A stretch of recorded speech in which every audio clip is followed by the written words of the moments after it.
taking on the Minnesota Vikings. The NFL season has hit high gear, and off we go in Week 11 on EA Sports. And we will not see a run back on the opening kickoff. This will be a touchback.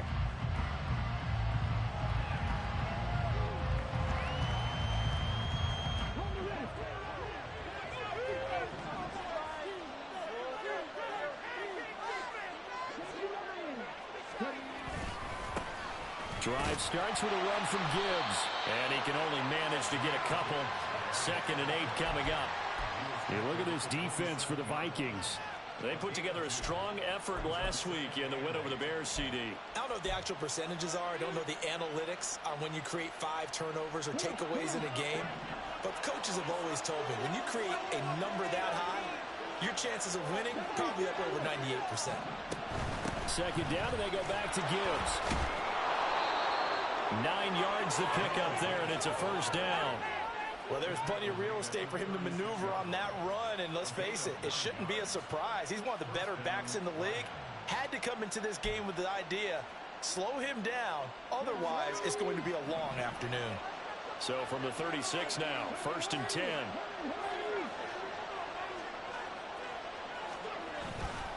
Counter play, here's Gibbs. And not a whole lot of room to operate there on the 1st down run. He gets maybe 3. This defense for the Vikings, they put together a strong effort last week in the win over Chicago. And I don't know what the actual percentages are, and I don't know the analytics when you create 5 turnovers or takeaways in a game. But coaches always say, when you create a number that high, your chances of winning probably up over 98%.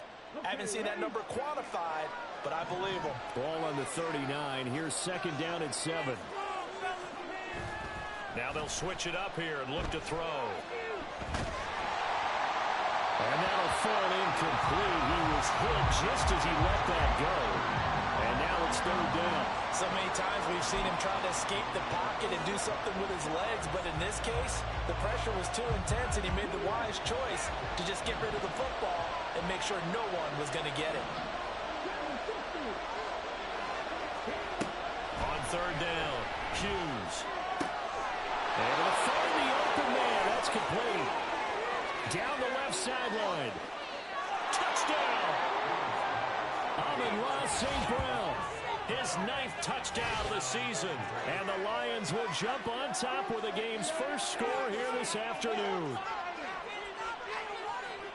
A nice throw there by the 2nd-year quarterback. And I don't believe that was the kind of play he would have made as a rookie, because usually your rookie season is a continuation of your college days. A lot of one read, and if you don't have it, you just take off and go. Now he's settled in the pocket a little bit more, reading the field and getting to a 2nd and sometimes 3rd progression. That was a nice play. And Patterson back out there to send this one away.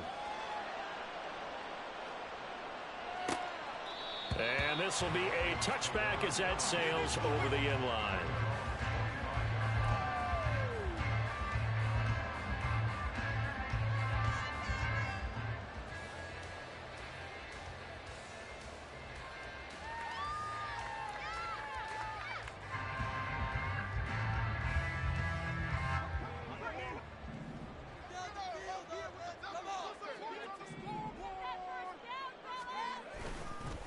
They'll start with a run by Mitchell. And this one goes nowhere. Losing yardage back at the 22.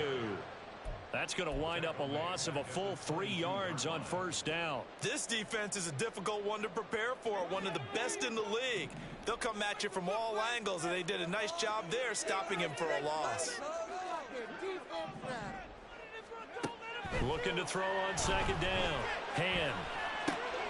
That's complete to Justin Jefferson. And down he goes, but he takes it up to the 40.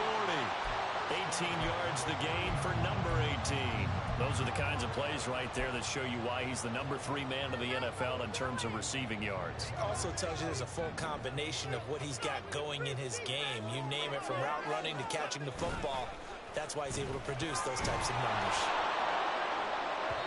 Throwing on first down, but this one winds up to be incomplete. All right, Charles, we've spoken about this offense plenty, how great they've been all year. 9-0 now, into the back half of the season. Super Bowl favorites, without a doubt. I think everyone agrees on that. What do you think is the thing that most stands between them and a perfect season? I think it's themselves. I think it's their team, how they approach things, how they conduct themselves during the week, practicing, getting ready, and then going out and play. Can't take your foot off the gas pedal at this stage. Doesn't matter if it's a weak team you're playing or not. Look, when I talk with one of the best golfers of all time, he told me he never played against the field. He just played against himself and his own standard. Back to throw again. And that's to the left sideline and incomplete. One first down here, and that's all, folks. Good work by this defense to hold things in check and force a punting situation. On fourth down, on is Corey Bajorquez to punt. He was called on 3 times in the win last week as his first one here's away.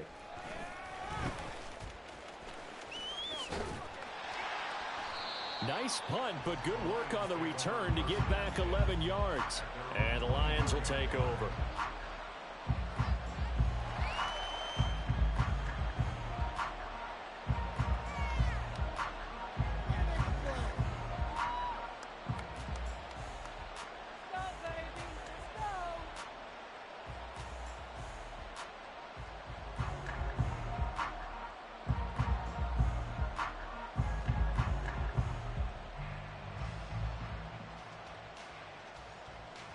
The Detroit offense ready to begin their drive. And, Charles, if the season ended today, and it's not going to, we still have December left. More football. We're only in November. But they would be a wild card team. And that's great. They'd be in the playoffs, but you know they're trying to bump up to be one of those division leaders. That guarantees you at least one home game in the playoffs, and that's what you're really seeking. But there also isn't much margin for error for this team, right? Because right where they're sitting, a 2-game losing streak could have them out of the playoffs, so they've got to make sure they continue to keep the momentum going. Absolutely. There's some sharks smelling blood in the water behind them. Ball on the 27. Here's 2nd and 6. They'll go again with Gibbs. And give him 6 yards here as he stopped near the 35 at the 34. A quick burst there, and he nicely bit off a pretty decent game.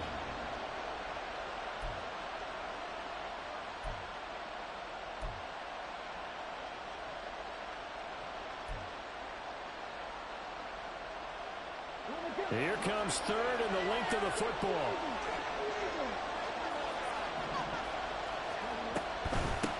On 3rd down, Manuel. Boy, no chance as he was met and dropped behind the line there. That'll back him up 2 yards and also bring up 4th. Matt Rising now on to punt this one away. Only 2 punts for him last week in the loss as he gets this one away. This is taken at the 18. 21 yards. Well done on the return. And it will be Vikings ball, 1st and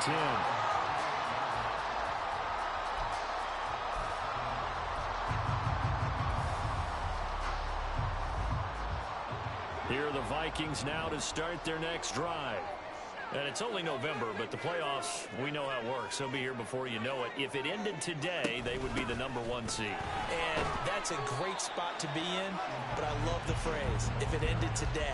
And I'll guarantee you, that's what they've discussed in their locker room, in their meeting rooms. Yeah, we know where we'd be if it ended today, but we also know it's not ending today. Right. So they've got to continue to play the type of ball that put them in the spot where they're #1 in their conference. To throw on 2nd down. Hand. Oh, he tries to force it in, and it's intercepted. It's Brian Branch with it.